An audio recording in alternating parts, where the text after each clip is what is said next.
Keterangan eks-mentan Syahrul Yassin Limpo di pengadilan soal pemberian uang kepada mantan Ketua KPK Firly Bahuri kembali menjadi perhatian.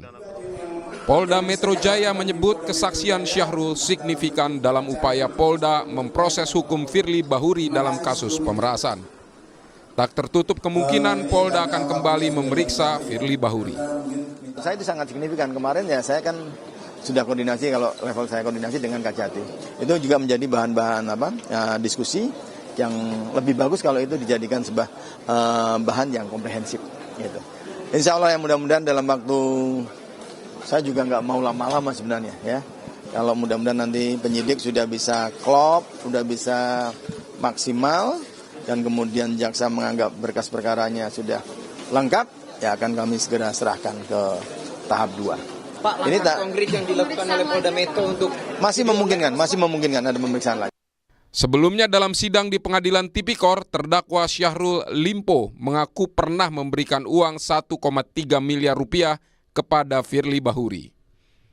Penyerahan uang dilakukan 2 kali, masing-masing 800 dan 500 juta rupiah.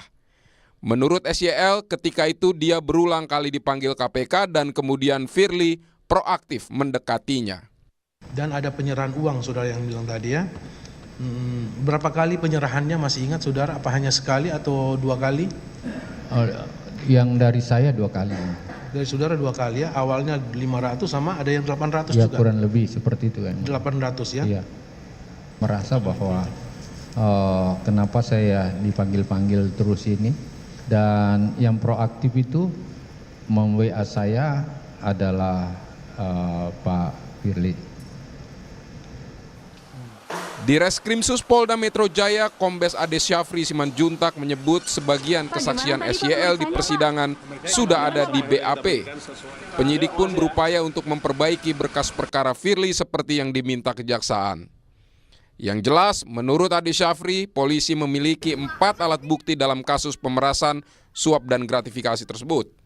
Namun Ade tak menjelaskan alasan Polda Metro Jaya hingga kini belum menahan Firly Bahuri. Penyidikan sampai saat ini masih terus berlangsung untuk melengkapi semua hasil petunjuk P19 dari Jaksa Penuntut Umum pada kantor Kejati DKI Jakarta. Yang jelas bahwa minimal 2 alat bukti, dalam hal ini justru malah 4 alat bukti dalam penanganan perkara akuo sudah didapatkan oleh penyidik Subdit Tipikor di Reskrimsus Polda Metro Jaya. Dekatnya akan nahan Firly nggak Pak? Nanti akan kita update rekan kalian. Alasannya kenapa sih Pak? Kenapa Pak masih belum ditahan? Soalnya yang lain-lainnya itu udah ditahan. Nanti akan kita update ya. Tadi saya sampaikan bahwa ada beberapa kegiatan penyidikan yang saat ini sedang berlangsung. Firly ditetapkan sebagai tersangka pada 22 November 2023. Hingga kini 6 bulan berlalu Polda memutuskan tidak menahan Firly dan kasus ini belum sampai ke pengadilan. Tim Liputan Kompas TV. Hingga saat ini mantan Ketua KPK Firly Bahuri belum juga ditahan polisi pasca ditetapkan sebagai tersangka. Sejumlah pihak menyoroti proses penuntasan kasus dugaan gratifikasi pada mantan Ketua KPK Firly Bahuri yang hingga sekarang berkas perkaranya belum juga dilimpahkan ke kejaksaan. Kita bahas bersama anggota Kompolnas Yusuf Warsim dan peneliti Pusat Kajian Anti Korupsi Universitas Gadjah Mada Zainur Rohman. Selamat malam Bapak-bapak semuanya.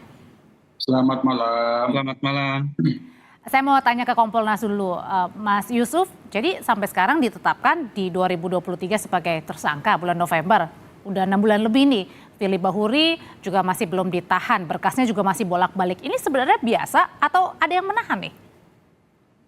Ya, Kompolnas sampai hari ini terus memantau bagaimana perkembangan kinerja penyidikan kasus mantan Ketua KPK FB ini.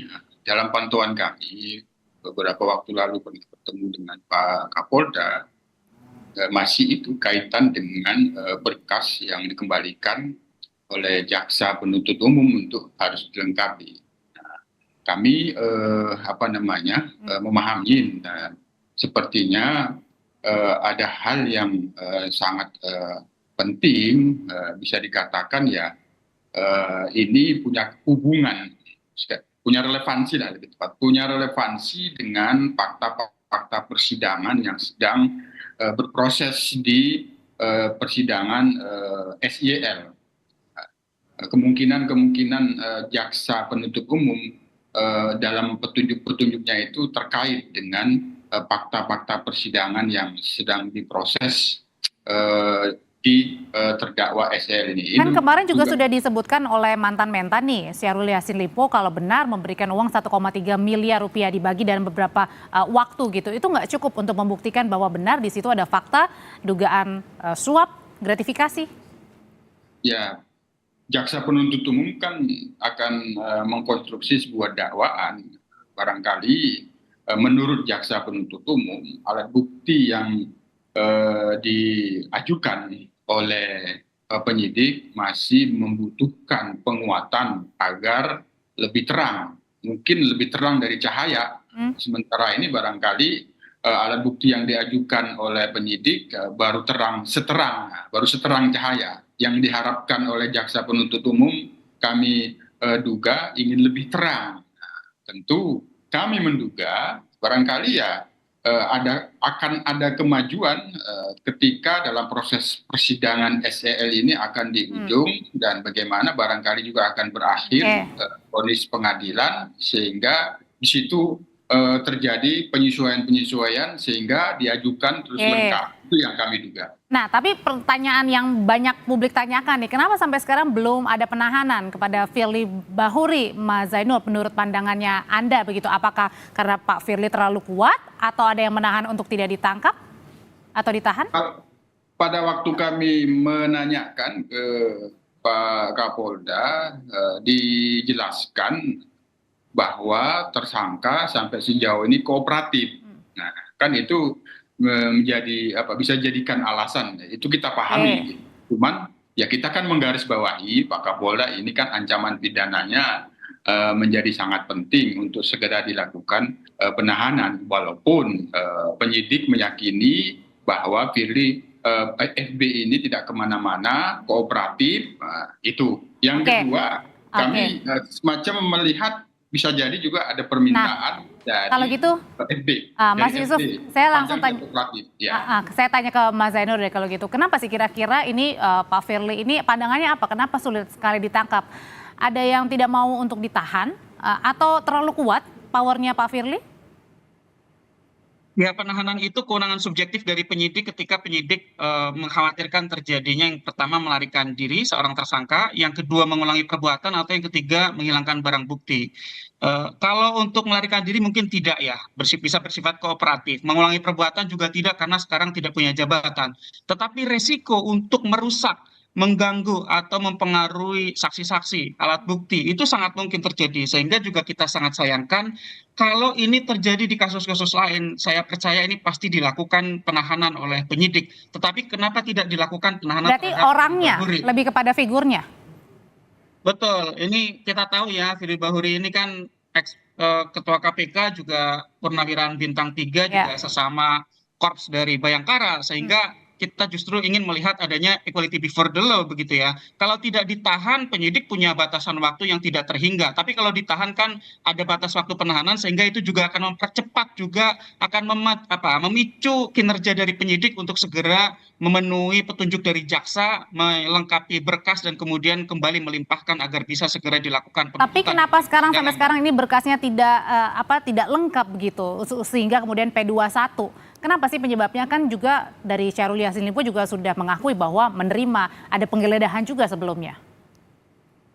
Ya, kalau dari keterangan SYL di depan persidangan sangat jelas ya, memberikan sejumlah uang untuk alasan pertemanan. Ya, saya sih belum pernah mendengar ya ada teman ngasih uang 1,3 miliar. Padahal mereka juga bukan teman. Yang satu adalah penegak hukum, yang satu pejabat pemerintah. Nggak ada itu pertemanan. Itu adalah uang antara suap, gratifikasi, atau pemerasan. Nah, kalau dari dari kesaksian SYL di depan persidangan itu kan seharusnya dapat menjadi alat bukti. Demikian juga ada keterangan dari para bawahan dari SYL di Kementan. Itu pasti juga akan memberikan keterangan yang sama karena mereka kan bertemu dengan SYL dengan FB kan bertemu di tempat badminton, dan juga ada penyerahan sejumlah uang. Juga sudah dilakukan penggeledahan oleh penyidik di rumah FB. Seharusnya ini semua sudah cukup untuk segera menuntaskan kasus ini. Kenapa kasus ini berlarut-larut? Itu justru menjadi pertanyaan publik. Apakah murni karena teknis penyidikan, belum lengkap alat bukti, berkasnya belum lengkap dan seterusnya, ataukah ada faktor XYZ di luar teknis penyidikan?